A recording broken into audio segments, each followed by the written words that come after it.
Krishna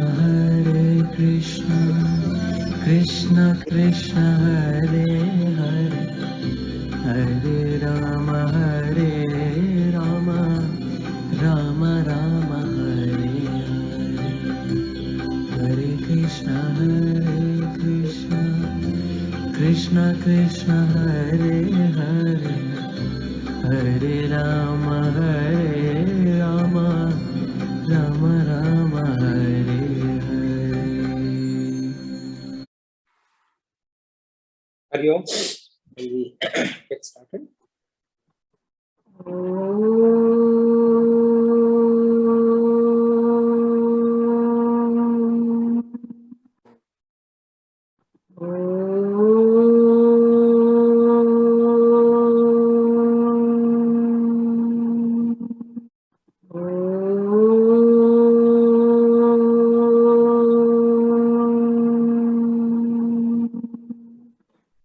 Sahanavavatu sahanau bhunaktu saha viryankaravavahai tejasvinavadhitamastu ma vidvishavahai. Om Shanti Shanti Shantihi. Shri Gita Dhyanam. Om Parthaya Pratibodhitam Bhagavata Narayanena Swayam Vyasena Gratitam Purana Munina Madhye Mahabharatam Advaitavrshinim Bhagavatim Ashtadashadhyayinim Amba Tvamanusandadhami Bhagavad Gite Bhavadveshini. Namostute Vyasa Vishala Buddhe Pullara Patra Nitra Yena Tvaya Bharatataya Purnaha Prajvalito Jnanamaya Pradipaha Prapanna Parijataya Stotra Vaitreka Panaye Jnanamudraya Krishnaya Geetamritaduhi Namaha. Sarvopanishadu Gavo Dugdha Gopalanandanaha Partho Vatsasudhirgopta Dugdam Geetamritam Mahat Vasudevastam Devam Kamsa Chanuramardanam Devaki Paramanandam Krishnam Vande Jagadgurum. Bhishmadrona tata Jayadratha Jala Gandharani Utpala Shalyagrahavati Kripena Vahani Karnena Velakula Ashwathama Vikarna Ghora Mahara Duryodhanavartin Sotirna Khalu Pandavairanadi Kaivartaka Keshavaha Parasharyavasha Saroja Mamalam Hitartagantotkatam Nanakyanaka Kesaram Harikatha Sambodhana Bodhitam Loke Sajjana Shatpareiraharaha Pepiyamanam Muda Bhuyad Bharata Pankajam Kalimala Pradvamsina Shriyasi Mukam Karoti Vachalam Pangum Langhayati Girim Yatkribatamaham Vande Paramananda Madhavam. Yam Brahma Varunindra Rudra Marutaha Stunvanti Divyaistavai Vedai Sangapadakramupaniषदे Gayanti Yam Samagaha Dhyanavastita Tadgatina Manasa Pashyanti Yam Yogino Yasyantam Na Vidussura Suragana Devaya Tasmai Namaha Devaya Tasmai Namaha Devaya Tasmai Namaha.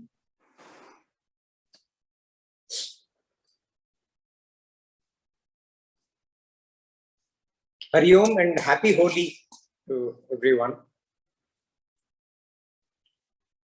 It was a nice Holi celebration this time. I think a lot of you would have celebrated after what, two years plus, maybe 3, I don't know, maybe 2 years. Yeah.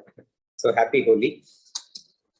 So Bhagavan had said that I shall declare that which ought to be known, and which one who knows attains immortality.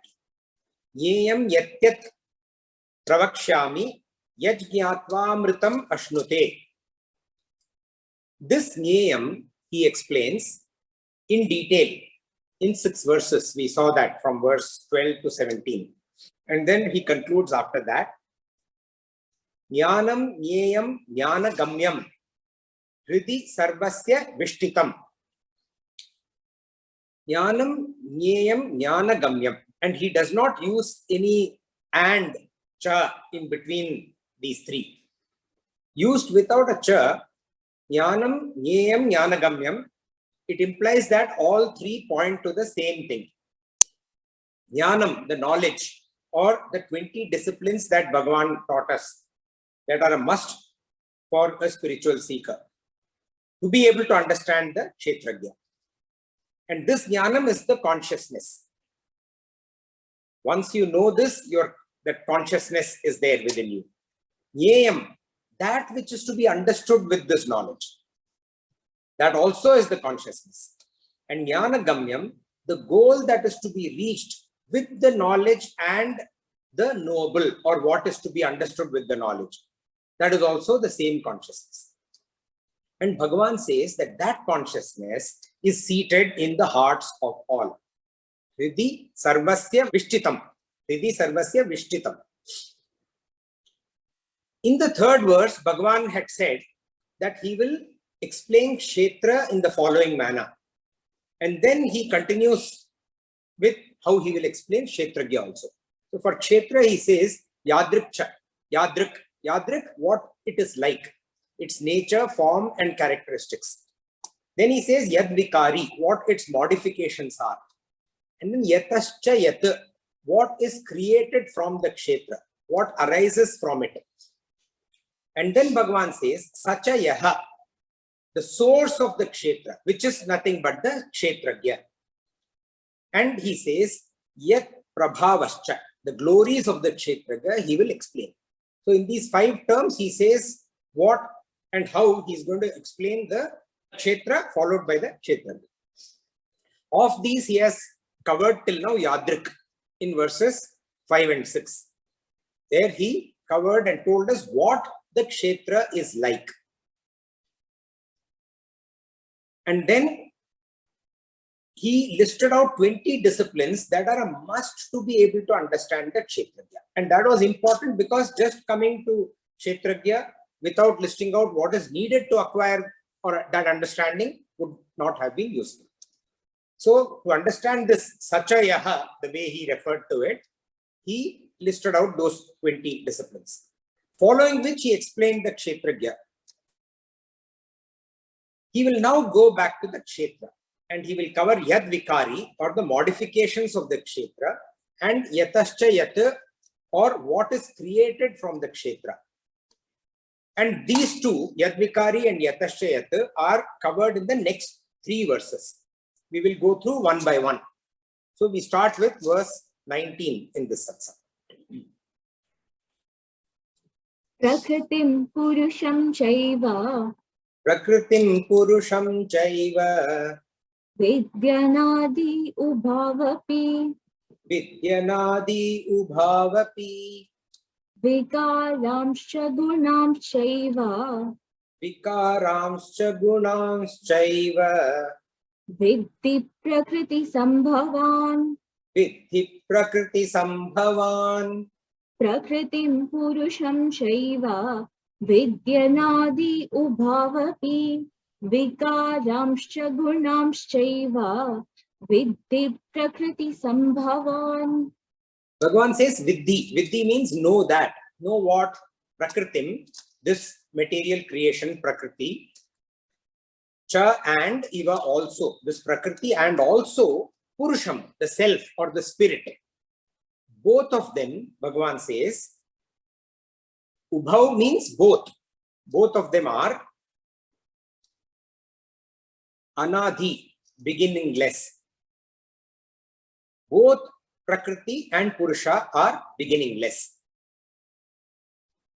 And Cha also, Api, also, Vidhi, no, also no, what? Even, Vikaranscha. Vikaran means modifications. And Cha is and. Gunan means qualities, the modifications and qualities. They are Prakriti Sambhavan, born of Prakriti. Know that the material creation or matter and also the self or spirit are both beginningless. And also know that even all modifications and qualities are born of Prakriti. So Bhagavan uses the term Prakriti and Purusha here. Okay, so suddenly he has switched to two new terms.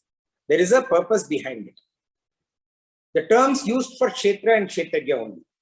So Kshetra refers to Apara Prakriti or Prakriti here in this usage. And Kshetrajna refers to Para Prakriti or Purusha here in this usage. However, at times he is also referring to the, when you say Purusha, he is sometimes referring to the Jivatma and sometimes referring to the Paramatma. That is why he uses the term Prakriti and Purusha here, because he kind of uses it interchangeably.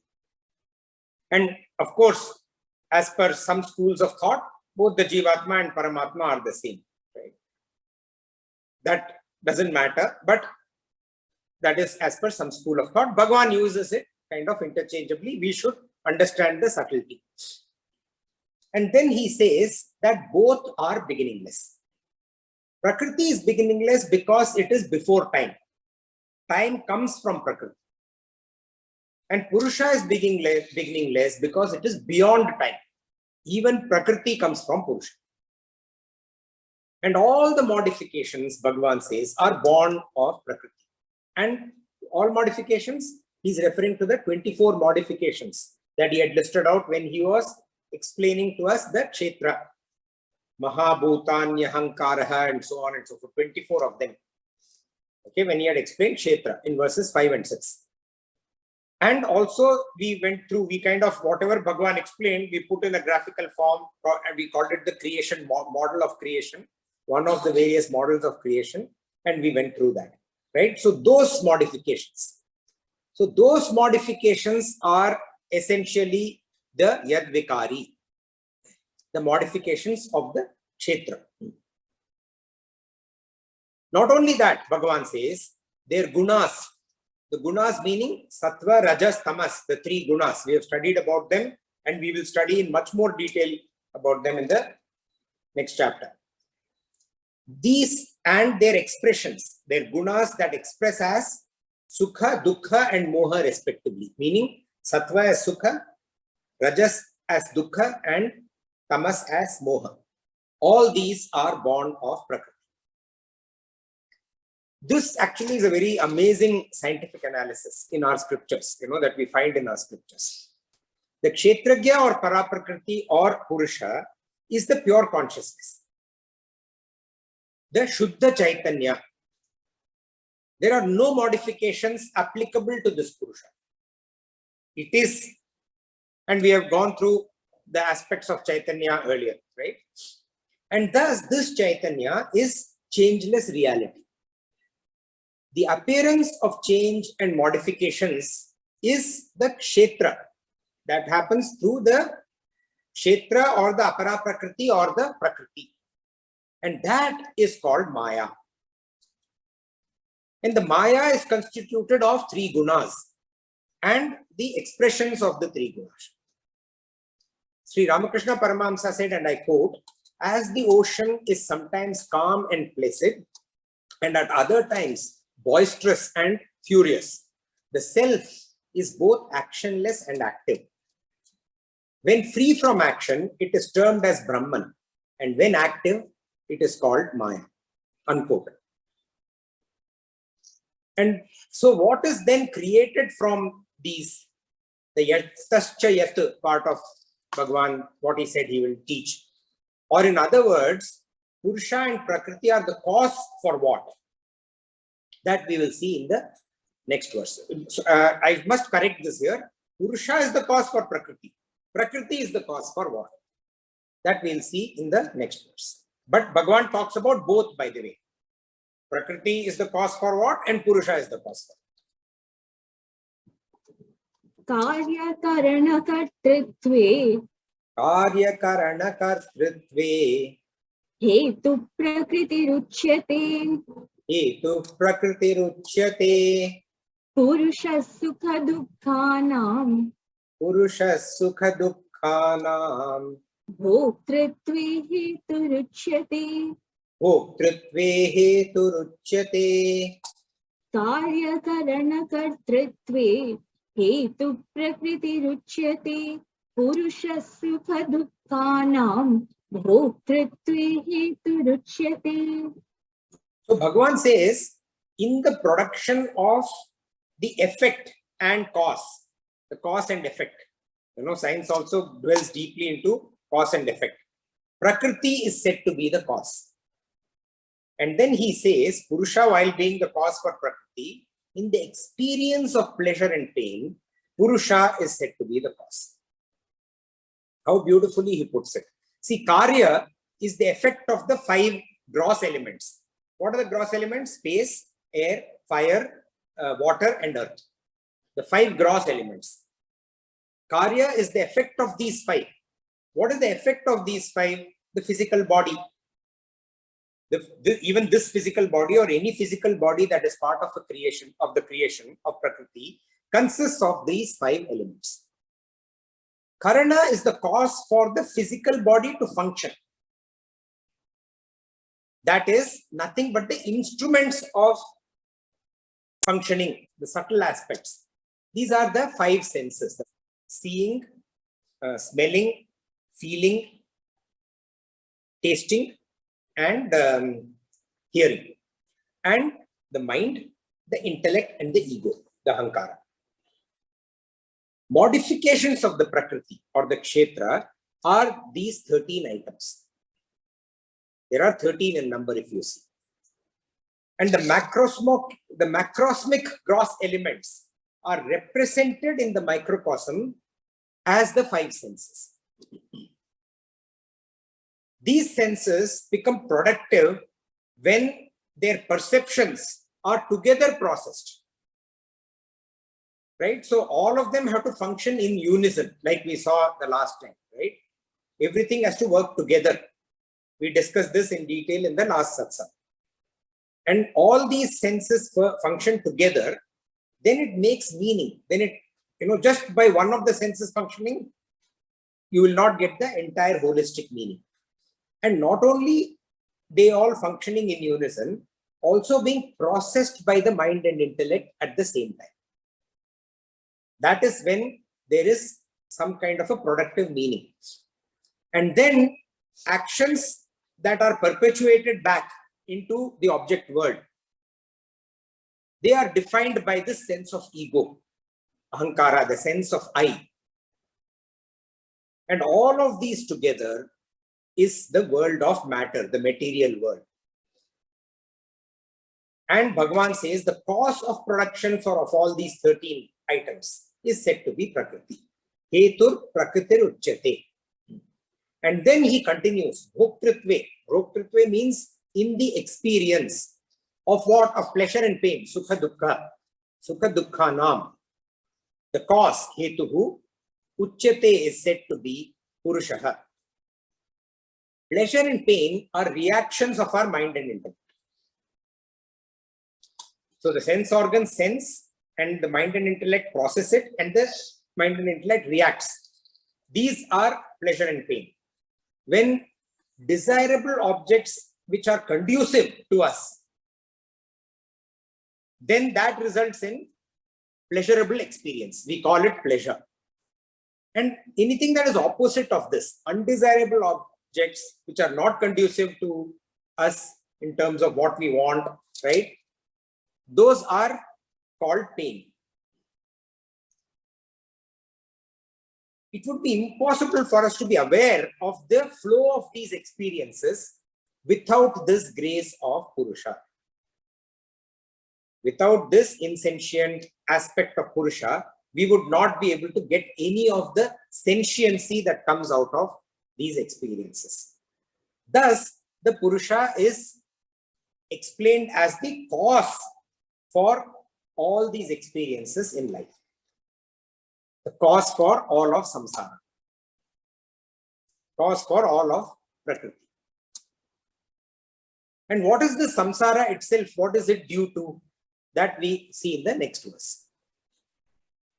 Purusha prakritisto hi. Purusha prakritisto hi. Bhunte prakriti jan gunan. Bhunte prakriti jan gunan. Karanam guna sangosya. Karanam guna sangosya. Sadasatyoni janmasu. Sadasatyoni janmasu. Purusha prakritisto hi. Bhunte prakriti jan gunan. Karanam guna sangosya. Sadasadyoni janmasu. Bhagavan says, indeed, he, prakritistaha, established, seated in prakriti. The Purusha, bhungte, experiences, gunan, qualities, prakritir jan, born of prakriti. Indeed, seated in prakriti, the self or the Purusha experiences qualities that are born of prakriti. Asya, its gunasangaha, attachment to gunas. Karanam is the cause. Janmasu, of birth. Sadasad yonihi, in good and evil wombs. And its attachment to these qualities, the gunas, is the cause for birth in good and evil wombs. In its pristine nature, absolute pure nature, the self experiences only absolute purity, which is even beyond sattva. But then, prakritistaha, established, seated in prakriti, means what? Identifying itself with prakriti. So here is where Bhagavan is now talking about the Jivatma aspect of the Purusha. So established in prakriti, seated in prakriti, identifying itself with prakriti, bhunte prakritir jan gunan. It experiences the qualities born of prakriti. So the Purusha experiences sukha from sattva, dukkha from rajas, and moha from tamas. Or a permutation combination of all these elements, all these gunas, of which one would obviously be dominant. Every living being, especially the human being, has a combination of all these gunas, but one of them dominates the others. And thus the self goes through ups and downs. It is this identification that leads to this entire chain of samsara. This is the cause of samsara. All the events that are part of samsara. Guna sangahasya. It is this attachment to this gunas. Karanam is the cause. Janmasu, of births. Sadasad yonihi, in good and evil wombs. What does Bhagavan mean by this? The Purusha, which is the self or the Jivatma, seated in various bodies that are modifications of the Prakriti. Right? The gross elements come into the physical bodies. Experiences and becomes attached to the outcome of the gunas based on the body that it occupies. If it is a sattvic dominated body, it gets attached to the sattvic aspects. If it is tamasic, then attached to the tamasic aspects. If it is rajasic dominated, gets attached to the rajasic aspects. And that's how it works. And established in a, or identifying with a sattvic body, it experiences sukha. Identifying with a rajasic body, it experiences dukkha. Identifying with a tamasic body, it experiences more. And then based on these experiences, it is born again in the womb of various qualities. So sattvic experiences lead to a good womb. Tamasic experiences lead to a bad quote unquote womb. And a rajasic experience leads to a good bad combination. And over a period of time, based on its experiences, the Jivatma cultivates those 20 qualities that Bhagavan had spoken about, right? And thereby it realizes the Paramatma. Till it does not realize this Paramatma, till it goes on this combination of good and bad wombs, the Asad, till then, the coming and going of samsara continues. And further explaining the prabhava, now Bhagavan is coming to the prabhava or the glories of the Kshetrajna. He continues in the next verse. Upadrishtanumanta cha Upadrishtanumanta cha bharta bhukta maheshwaraha Bharta Bhokta Maheshwaraha paramatmiti chapyuktaha Paramatmeti Chapyuktaha dehesmin purusha paraha Dehesmin Purusha Paraha Upadrishtanumanta cha bharta bhukta maheshwaraha paramatmiti chapyuktaha dehesmin purusha paraha. Asmin Dehe, in this body, Paraha, the supreme Purusha self. So in this body, the supreme self, Uktaha, it's called Upadrashta, the spectator, Anumanta, the approver, Cha, and Bharta, the supporter, Bhokta, the experiencer, Maheshwaraha, the great Lord, and also Chapi, Cha, Api, and also Iti, the Paramatma, the supreme self. So in this body, the supreme self or Purusha is called the spectator, the approver, the supporter, the experiencer, the great Lord, and also the supreme self. So there are multiple and variety. Okay, so it's a multiple number of activities or actions and a variety of activities or actions that are taking place in the human body. And this ahankara or the ego, under the cloud of ignorance, thinks that it is the doer.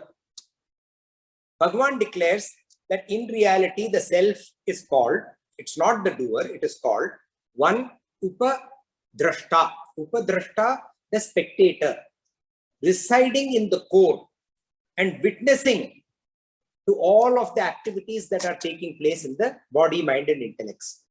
This is like a referee. The referee does not play the game, the umpire or the referee. He's in the ground, it's in the field, but not participating in the game, witnessing the game. Anumanta, the approver, that which permits. A person who does not understand the plot or the storyline of, let's say, a movie, cannot direct the movie. However, for the people who are participants in the movie, like the actors, the cameraman, all the other staff, and so on and so forth, everyone who is part of the film, to be directed by an expert, it's a privilege and a pleasure. Bhagavan here is this expert director. The Lord, he witnesses all activities that are happening, taking place in the body, mind, and intellect. He knows them all in their true perspective and permits those which are conducive to the growth of the jiva. Then Bhagavan says Bharta. Bharta means the supporter. See, like oftentimes when we are working in our office, the boss doesn't do, actually the boss doesn't do almost nothing at all, He's just there. But the boss is there as a support. He doesn't perform any task. He doesn't do any work really. He's just there for moral and also for material support. Similarly, Bhagavan supports and upholds the Jivatma in whichever way. Always. Bhokta, the experiencer. The self experiences the results or the pain and the pleasure. So whatever the results are which express themselves as pain or pleasure, the self experiences that of the various happenings in Prakriti. Anything that is conducive, pleasure. Anything that is unconducive or inconducive, whichever is right usage, as pain. Maheshwaraha. And see, thus by wit. So what is the self doing? It is the witnessing spectator. It is the approver that permits. And it is the supporter that upholds, that supports. By doing all of this, and it is also the experiencer. By doing all of this, all the happenings that are going on in the BMI, body, mind, and intellect, the self makes the body, mind, and intellect subservient. And it is higher, it is bigger, higher than the body, mind, and intellect. And thereby, this self is the Maheshwaraha, the great Lord. It has complete mastery over the Prakriti. Through this complete mastery over the Prakriti, the Purusha is called the great Lord, Maheshwaraha. And also Bhagavan says, Paramatma. The modifications in the Prakriti do not impact this Purusha. So while it is experiencing, it is not impacted. Those which are impacted by the modifications in the Prakriti are Aparamatma. But that which is there, but is not impacted at all by the goings on, is the Paramatma. There is no impact. That is why it is the Paramatma. So this kind of an understanding, right? Now Bhagavan, whenever he says something like this, understand this, Viddhi, know, please know this, then he always gives us the outcome of such an understanding. That he presents in the next verse. Ya evam veti purusham. Ya evam veti purusham. Prakritim cha gunai saha. Prakritim cha gunai saha. Sarvata vartamanopi. Sarvatha vartamanopi. Nasabhuyo bijayate. Nasabhuyo bhijayate. Ya evam veti purusham. Prakritim cha gunai saha. Sarvata vartamanopi. Nasabhuyo bijayate. Sa one, ya who, veti understands, purusham the Purusha, evam thus, as explained, cha and, prakritim understands the Prakriti, saha with gunaihi qualities. So one who understands the Purusha thus means how it has been explained. And the Prakriti with its qualities, the Gunas, that person, Bhagavan says, na is not, vijayate, born, bhuyaha again, is not born again. And now comes the beauty of this verse. He says, whatever, sarvataha, whatever, api, may be, whatever may be, vartamanaha, the living condition of this person.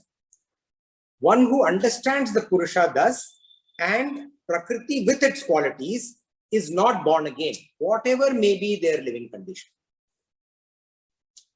So before that, Bhagavan has actually said sa. Sa means whoever it may be. See, we notice in Bhagavad Gita, Bhagavan again and again and again, he says whoever it may be.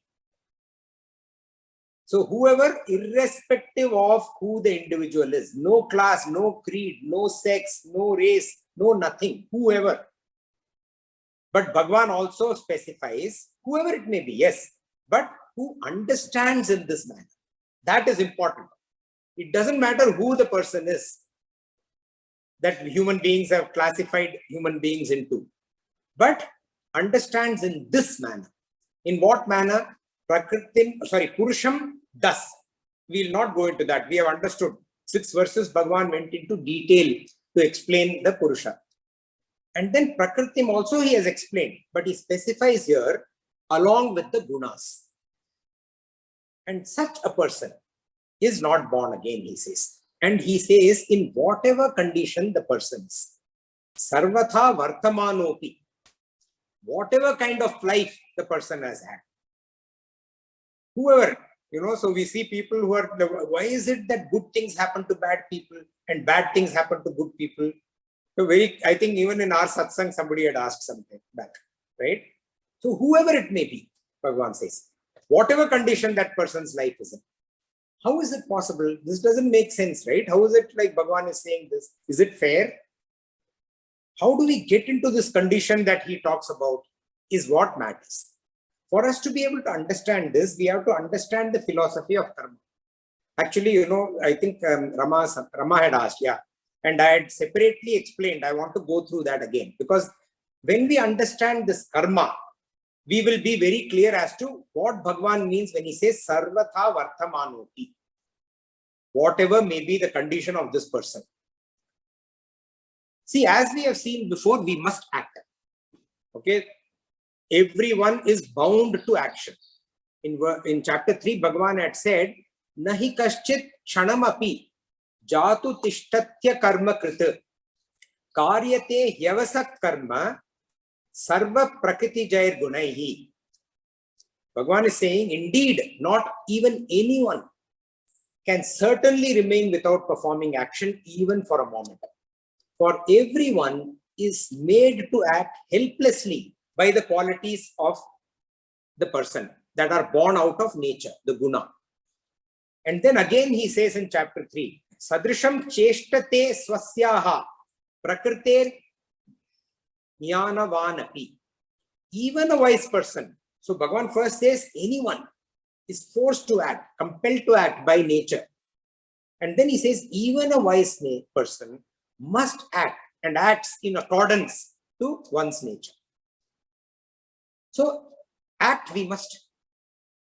And whatever actions we perform, whatever we have done up until now, including our previous janmas, what we are doing now in this current janma and what we will do in the future, including in the following janmas, future births. All of these put together comprise our karma. And when we do karma, there is result of karma. When we act, when we do anything, any action, there is a result of that action. And we experience the result of that action. That is karma phala. Now, Sanchita karma is a collection of all our accumulated karma. The entire karma portfolio. Like a financial portfolio. The entire karmic karma portfolio is Sanchita karma. Accumulation of all our karma. From this portfolio, the karma that is matured, like a financial portfolio, imagine, a fixed deposit is matured. There is a maturity date and then it accrues. Similarly, from this entire karma portfolio, whatever is matured and is responsible for our current situation, this present janma, the results that we must experience in this janma, that is our prarabdha karma. It is a part of the Sanchita karma. It is the matured aspects of the Sanchita karma. It cannot be avoided or changed. It must be experienced. Bhugatna jo bolte, right? It must be experienced. It can be exhausted only by experiencing. Similarly, similar to our financial portfolio, what has matured has to be experienced. Whether it is profitable or it is loss-making, whatever it may be. Agami karma are our current works, the current accumulation of karma that we are doing. And through the teachings of Bhagavan, when we follow the teachings of Sri Krishna, we have seen all of this earlier. We obtain jnana and vijnana, jnana vijnana sahitam, experiential knowledge or knowledge and wisdom. Bhagavan gives us both. And when this jnana vijnana culminates into its ultimate, it is Brahma Jnanam. And along with that, through Bhagwan's teaching, along with obtaining Brahma Jnanam, we develop Ananya Bhakti. We talked about Ananya, single-pointed devotion. And one who has these two, Brahma Jnanam and Ananya Bhakti, Bhagwan himself calls this person a Mahatma. Such a Mahatma is able to be Nityabhiyuktaha, fully abide, always fully abide. And Bhagwan actually also says that when such a Mahatma is Nityabhiyuktaha, I take care. Vahamyaham, remember? Vahami, I take care. I bear the responsibility, he says. So in this manner, abiding fully, abiding completely, this person gets to understand the Kshetra and the Kshetrajna and the Vibhaga, the Viveka that distinguishes between the Kshetra and the Kshetrajna. And this understanding completely exhausts the Sanchita karma, all the accumulated karma. Those are written off, completely exhausted. For example, there may be some event like the Ukraine war or something that may completely exhaust our financial portfolio. So whatever is lying in the bank, suddenly the bank will call and tell you, sorry, zero. This knowledge and this Ananya Bhakti and this understanding of Kshetra and Kshetrajna, knowing in this manner, knowing thus the Kshetrajna and knowing the Kshetra along with the qualities completely exhausts the Sanchita karma. But Prarabdha karma is there, bhugatna to padega. So the individual Sanchita karma are exhausted, but Prarabdha karma, the individual is living in this life. That is going on. That would get exhausted only by the experience of this life. That is what is already predetermined and matured. Bhagwan thus says that this person who is living, who is exhausting the Prarabdha karma, that living condition of a person whose Sanchita karma is exhausted by this knowledge and by this understanding, is not, this Prarabdha karma is not a constraint to attaining liberation. Such a person's actions on an ongoing basis, on a day-to-day basis, does not get added to the Agami karma and does not get accumulated as Sanchita karma. This Mahatma is not affected by karma. All this Mahatma is doing is exhausting the Prarabdha karma, what has already been accrued. Just like a mirror does not get impacted or affected in any manner by what is being reflected upon it. Whatever may be going on, the mirror only reflects. It doesn't get impacted by it. Similarly, this Mahatma, whatever is going on in this process of exhaustion of Prarabdha, does not get impacted in terms of karma. And this Mahatma lives in this world, undertaking actions, because those actions are determined by Prarabdha. So undertaking those actions, so exhausting the Prarabdha, but does not accumulate any karma. This is termed as Jivan Mukti. The state of this person changes when that Sanchita karma is completely exhausted. For example, one may dream of winning a lottery, or one may dream of losing everything. But when the person wakes up, you wake up to the reality of neither having won the lottery nor having lost it. The previous state becomes irrelevant completely. This awakening to the reality erases the previous state completely. This awakening to the reality of understanding the Kshetrajna thus in this manner, and the Kshetra along with its Gunas, ensures that the living condition of this person who is exhausting the Prarabdha karma does not matter. And Bhagavan says, Na bhuyo bhijayate. Such a person is not born again. Again, Sri Ramakrishna Paramahamsa, some of the quotes of Swami Ramakrishna Paramahamsa is amazing. He puts it so beautifully, and I quote, when an unburnt pot gets damaged, unburnt pot is clay. It's a shape of a nice pot, but essentially it is clay. Gets damaged, the potter makes new pots out of them. But when a pot which is burnt in the kiln, the fire, that breaks, then you can't make a new pot out of it. The broken pieces are discarded and it goes back into where it came from. The pot came from wherever it came from, it goes back. You can't make a pot out of it. Similarly, a person in ignorance is born and reborn. But a person whose karma is burnt by this fire of understanding of the Kshetra and Kshetrajna is not reborn, unquote. In some way, you can say that this person is like the burnt pot is useless. The pot, from a pot point of view, it is useless. Similarly, this person is useless to samsara, or samsara is useless to this person. How does one reach the state of understanding of the Kshetra and the Kshetrajna? That Bhagavan will cover in the next 2 verses. This also is our sadhana, and Bhagavan covers this beautifully. So our sadhana, depending on, so here we have to use our intelligence also. Depending on what Bhagavan is going to say, depending on the state we are in, we choose our sadhana from the next 2 verses. So how do we get to the state of understanding of the Kshetra and the Kshetrajna? We'll recite verses 24 and 25 together.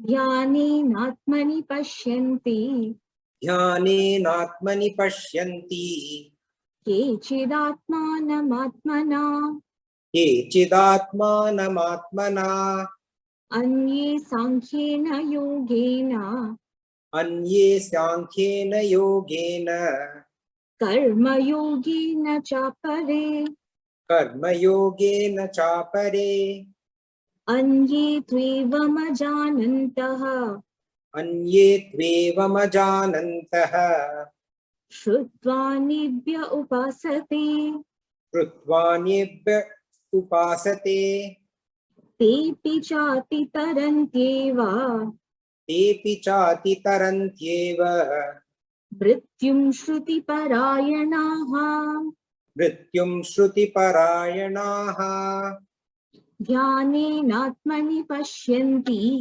kechidatmanamatmana anye sankhyena yogena karma yogena chapare anye tvevamajanantah shrutvanibhya upasate tepi chati tarantyeva mrityum shruti parayanaha. So kechid, some, dhyanena, by meditation, pashyanti, behold, atmanam, the self, atmani, in the self, atmana, by the self,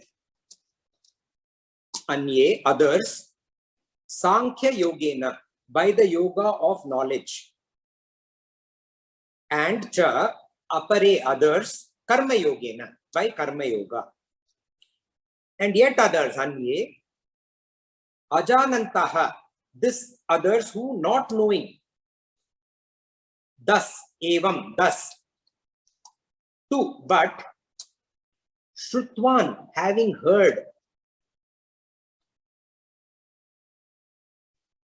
ebhya, from others, upasate, worship. What do they worship? Shruti, what they have heard. Worship what they have heard. Parayanaha, as the supreme. Cha, and they, api, also, atitarantyeva, cross beyond, even, mrityum, death. So some by meditation, behold the self, in the self, by the self. Others by the yoga of knowledge, and others by karma yoga. And others not knowing thus, but having heard from others, worship what they have heard as the supreme. And they also cross beyond death. So today we hear about adaptive technology. Okay, Google adapts to each one of our profiles in order to deliver meaningful results quickly. Meaningful and fast, both are important. Adaptive learning helps students at different levels of understanding to reach the goal of learning. Actually, I would like to quote the example of one of our products, that EI makes, MindSpark. It creates a tailored learning path that ensures that every student achieves the desired learning outcome. For a child with a higher level of understanding of the topic which the child is studying, it promotes mastery. And how does it do that? Through aspects like games, challenge questions, and so on. Higher level, higher order thinking and higher problem solving and so on. For a student who does not have the aptitude for the topic which is being covered, MindSpark provides a scaffolding. And how does it provide a scaffolding? In the form of remedial content and in the form of practice questions. Lots of practice. Practice makes perfect, right? So MindSpark starts at whatever level the student is and takes them through this path, customized learning path, to the goal of having learned their topic. And we call these learning paths, customized to each child. Here Bhagavan is presenting the world's first adaptive solution in the form of tailored paths of spiritual growth and realization, based on equanimity and equipoise of the mind intellect of the person. So whatever level or what higher, lower, middle, and various qualities, right? I may understand one topic very well in mathematics. I may understand geometry extremely well. I may absolutely flunk in probability or statistics, right? Similarly, based on my gunas, based on my mind intellect instrument, the equipoise and the equanimity of my mind is at different level for different people. Integration of human personality must start wherever I am or wherever each one of us is. That is where it has to start. We can't start, learning of math for a person who is an expert at a level where the person doesn't know, or vice versa. Similarly, here Bhagavan takes into account where the individual is and suggests solution. And these paths lead to the same goal. And each one is customized to the person who is walking on that path. And by the way, no one path can be said to be nobler, greater than the others.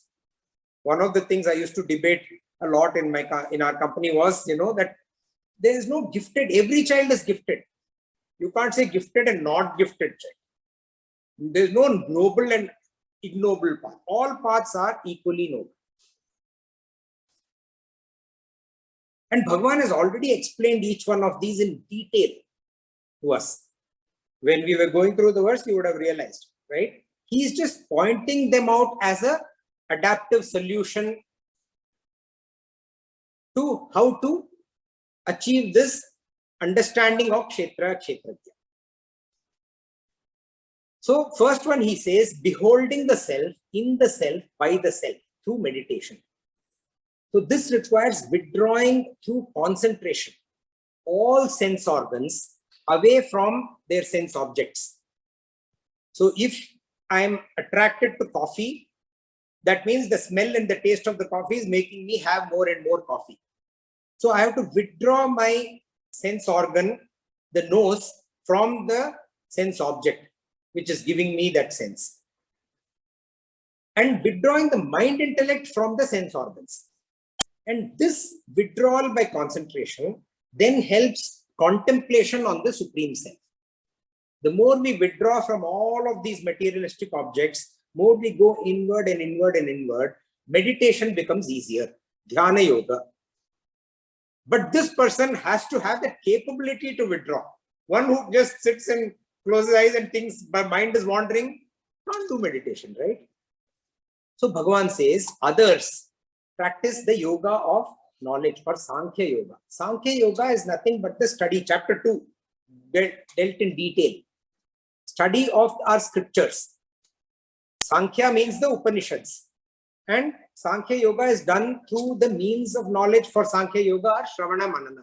Listening to someone who already knows the scripture and asking questions, discussing, debating, going through again, clarifications, and so on and so forth, is manana. Through Shravana and Manana, which is part of Sankhya Yoga, you attain the knowledge. And still others by Karma Yoga. If you are not able to meditate, you are not able to spend time to read and listen and learn and listen to the scriptures, then Karma Yoga. Performing karma or action with the attitude of dedication to a higher ideal. And receiving the fruits of the said action with equanimity and as benevolence or benediction from that same higher ideal. Ishvara Arpana Buddhi and Prasada Buddhi. We have gone through all of these in a lot of detail, right? That is Karma Yoga. That also is a way. And yet others who do not know meditation, who can't, or who are not inclined to study the scriptures, or not able to, for some reason, practice Karma Yoga, even they can cross beyond. This means that they can also be freed from samsara. Cross beyond death means get freed from samsara. How can they understand the Kshetra Kshetrajna and get freed? Having heard from others about the Supreme, Shrutva, they worship what they have heard. Whatever they have heard, and being devoted to what they have heard. This kind of devotion through followership inculcates in them purity of mind and intellect. And that then gives them the ability to start performing either of the other three that Bhagavan had spoken about. So this followership inculcates that purity of mind and intellect, will either bring in the ability to focus and meditate, or it will bring in the ability to focus and study, or it will bring in the ability to focus and perform Karma Yoga. Either of these. And this is a type of Bhakti Yoga. It's a followership, but it is devotion. Followership through devotion to what you have heard. This is not Ananya Bhakti, because Ananya Bhakti, you have to know what you have to single-pointedly focus on. This is followership, just because I've heard, no questions asked. Following the Guru. And this brings me to that comment of mine, which I kind of modified and withdrew, right? This is particularly applicable to modern times, because in modern times, the society, there is practically no emphasis on spiritual education. Hardly any, almost zero. And even which is there, it is very, I would say it is religious, or polarizing rather than core spirituality. Even people who appear to be atheist or people who appear to be agnostic, they may not be so. They just appear. And why do they appear? Because they lack the knowledge. They don't understand. There is no teaching on. I never went through any kind of spiritual learning for the longest period of time, though the devotion was there, right? Because others, parents say, others say, who you respect, they say, because of that. For such a mass of people, listening to authoritative gurus is definitely a means for attaining salvation. So through MindSpark, the student achieves the goal of learning the topic that is specified in the syllabus. What exactly is the ultimate goal to be realized through these paths that Bhagavan is laying out? This Guru of Gurus, Sri Krishna, this adaptive learning that he's telling us about. What is the goal that we will achieve through all of this? That we shall see in the next satsang. Hari Om, thank you. Shri Krishna. We'll repeat today's verses. Yes. Chapter 13, 19 to 25. Prakritim purusham chaiva vidyanadi ubhavapi vikaramscha gunamschaiva vidhi prakriti sambhavan karyakarana kartritve hetu prakriti ruchyate purusha sukha dukkhanam bhoktritve hetu ruchyate purusha prakritisto hi bhunte prakriti jan gunan कारणं गुणसङ्गोऽस्य सदसद्योनिजन्मसु उपदृष्टानुमन्ता च भर्त्रा भोक्ता महेश्वरः परमात्मेति चाप्युक्तः देहेऽस्मिन् पुरुषः परः य एवं वेत्ति पुरुषं प्रकृतिं च गुणैः सह सर्वदा वर्तमानोऽपि न स भूयोऽपि जायते ध्यानेनात्मनि पश्यन्ति केचिदात्मानमात्मना अन्ये साङ्ख्येन योगेन कर्मयोगेन चापरे अन्ये त्वेवमजानन्तः श्रुत्वान्येभ्य उपासते तेऽपि चातितरन्त्येव मृत्युं श्रुतिपरायणाः ॐ असतो मा सद्गमय तमसो मा ज्योतिर्गमय मृत्योर्मा अमृतं गमय ॐ पूर्णमदः पूर्णमिदं पूर्णात् पूर्णमुदच्यते पूर्णस्य पूर्णमादाय पूर्णमेवावशिष्यते ॐ शान्ति शान्ति शान्तिः हरिः ॐ श्री गुरुभ्यो नमः हरिः ॐ Hari Om, thank you.